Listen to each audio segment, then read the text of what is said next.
As of 2011, most new and replacement receptacles must be tamper-proof. This requirement is designed to protect small children from injury by preventing the insertion of objects other than electrical plugs into the receptacle contacts. Some exceptions to this requirement include wall receptacles that are more than 62 inches from the floor and large appliance receptacles located out of their reach. New wall receptacles and switches will have two types of contacts: terminal screws on the sides and holes on the back. The holes in the back of the device are used for inserting straight wires into an internal clamp. The holes will be labeled to indicate the wire size that can be accepted. The screws may be designed to secure a hooked wire to the device when driven home, or they may be used to tighten and clamp around the ends of a straight wire. Receptacles are available in 15 and 20 amp circuits, so be sure to use the proper size replacement device when you are rewiring.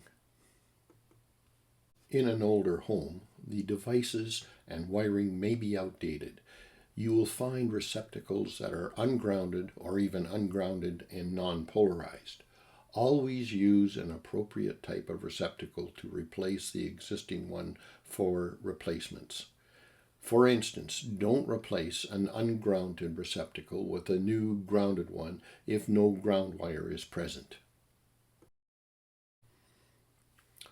There are three basic types of wall switches that you will encounter in most situations.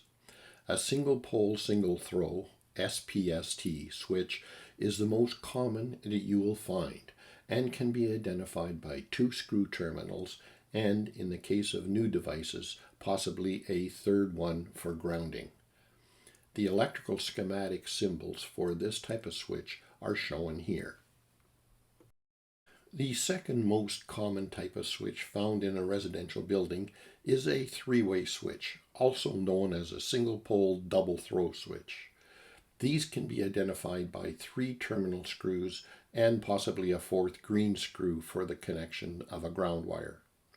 A three-way switch is used to control lights from two locations, like the top and bottom of a flight of stairs, the connections of which will be analyzed in a later chapter. The electrical schematic symbol for this type of switch is shown here. Another switch that you may find in your home is a four-way switch.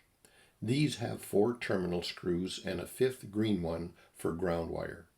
Four-way switches are used between two three-way switches to control the lights from three or more locations.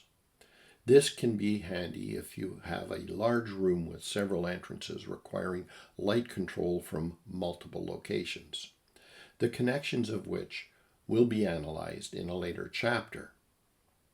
The electrical schematic symbol for this type of switch is shown here for both the up and down positions of the switch. This is a standard 15 amp 120 volt wall receptacle outlet wiring diagram. This is a polarized device, which means the hot and neutral connections must be connected to the correct terminals.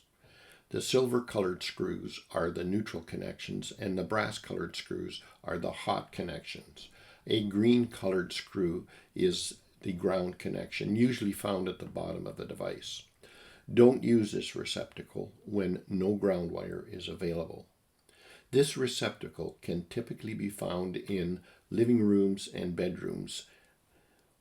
One of these may be controlled by a switch and/or wired to other outlets in the circuit. For a 15 amp receptacle like this, 14-2 cable with ground should be used to feed the circuit. A 20 amp 120 volt duplex receptacle outlet like this should be installed in a circuit using 12 AWG cable and a 20 amp circuit breaker. These receptacles are usually found in kitchen wall outlets where two branch circuits are needed to serve small appliances and a refrigerator separately. When using this device for heavy appliances like wash machines or microwaves, it should be connected to a dedicated 20 amp 120 volt circuit breaker. As of 2014, a GFCI receptacle is now required in the laundry room for wash machines. Some electrical codes require circuits to be protected by arc faults. This can be accomplished by the use of an AFI, arc fault interrupter breaker. AFCI's arc fault circuit interrupters should only be installed by licensed electricians.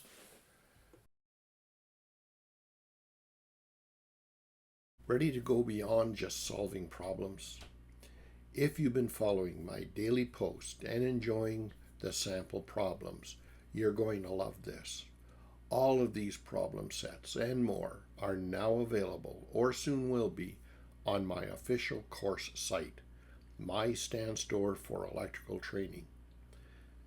Just go to the web address that you see at the bottom of this slide, https://stand.store/GVB.